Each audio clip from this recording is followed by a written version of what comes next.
Bismillahirrahmanirrahim. Assalamualaikum warahmatullahi wabarakatuh. Alhamdulillahi rabbil alamin. Allahumma salli ala sayyidina Muhammad wa ala ali sayyidina Muhammad. Sahabat yang beriman, pertama-tama marilah kita memanjatkan puja dan puji syukur kita kehadirat Allah Subhanahu wa taala, yang mana atas limpahan rahmat, hidayah dan inayahnya kita semua hingga detik ini masih bisa dapat bernapas, masih bisa dapat menjalankan aktivitas kita, masih bisa dapat memperbaiki diri kita dan menambah pundi-pundi amal kita untuk menjadi bekal kita menghadap Allah Subhanahu wa taala. Kemudian selawat beriringkan salam selalu kita sampaikan kepada junjungan kita Nabi besar kita Muhammadin sallallahu alaihi wasallam. Sahabat yang beriman, dalam kesempatan ini kita akan mengulas tentang rahasia seseorang bangun di sepertiga malam. Seorang yang suka atau sering terbangun di waktu pukul pagi adalah suatu kebetulan, ataukah bukan orang yang bangun tidur di jam 2 hingga jam 3 pagi memiliki hal-hal lain yang luar biasa yang ada di luar dirinya?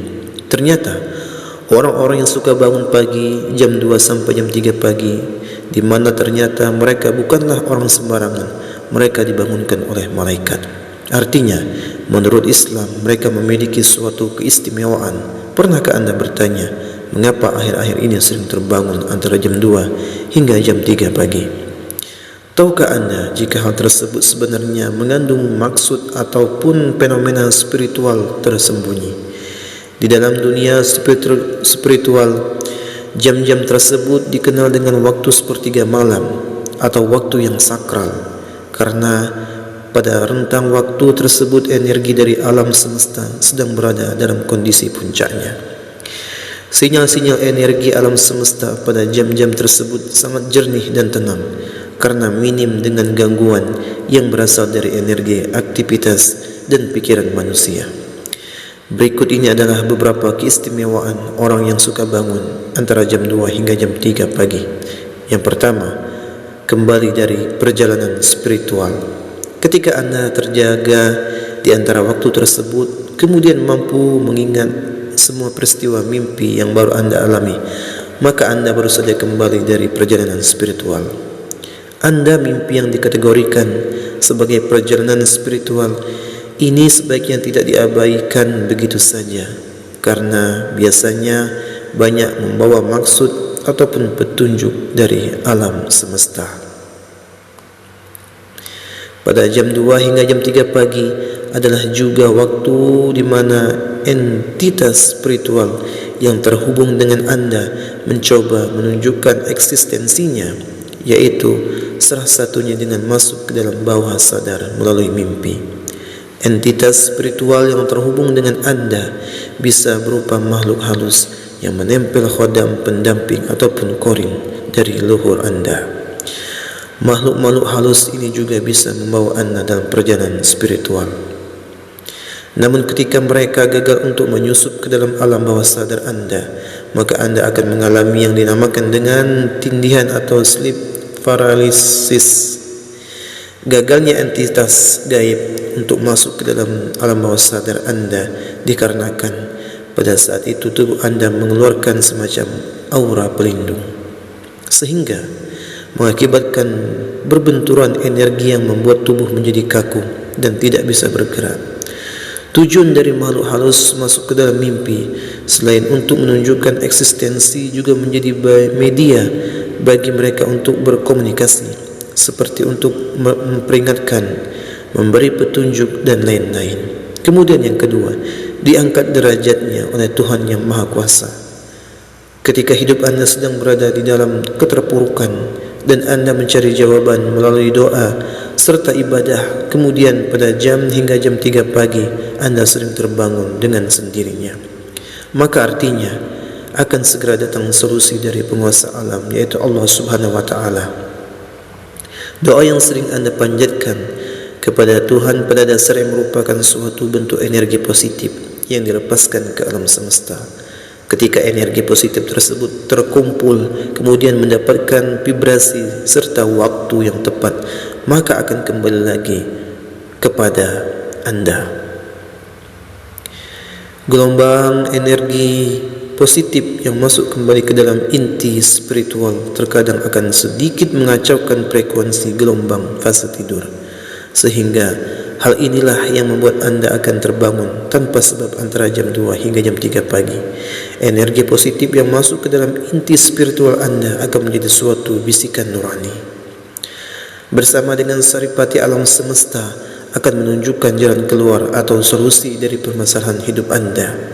Seseorang yang bisa bangkit dari keterpurukan atau masalahnya, bisa dikatakan orang tersebut telah dinaikkan derajatnya, terutama derajat dalam spiritualnya.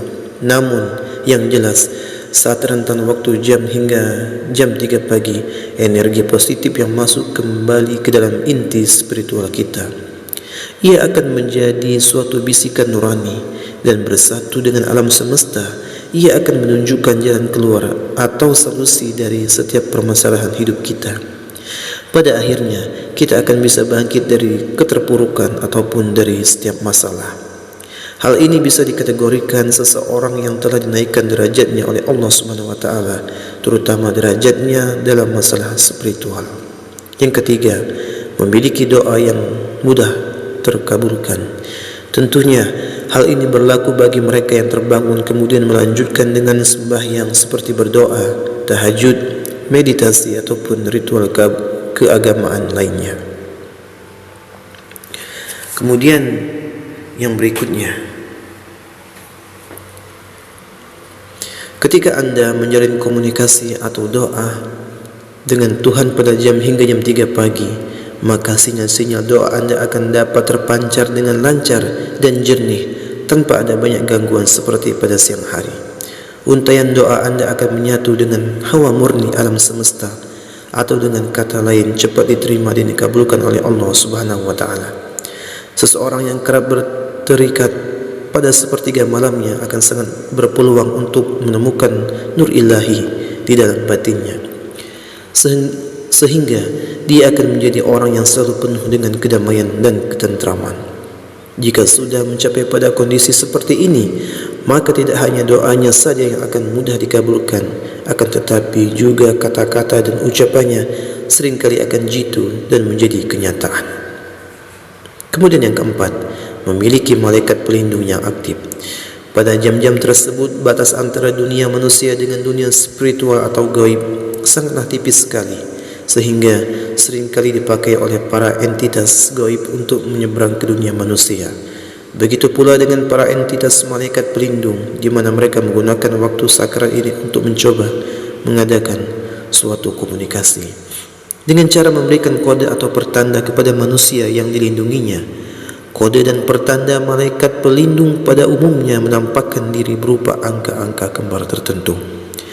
Jadi, ketika anda terbangun di sepertiga malam dan melihat angka kembar pada jam atau layar HP, maka carilah makna yang terkandung dalam angka tersebut.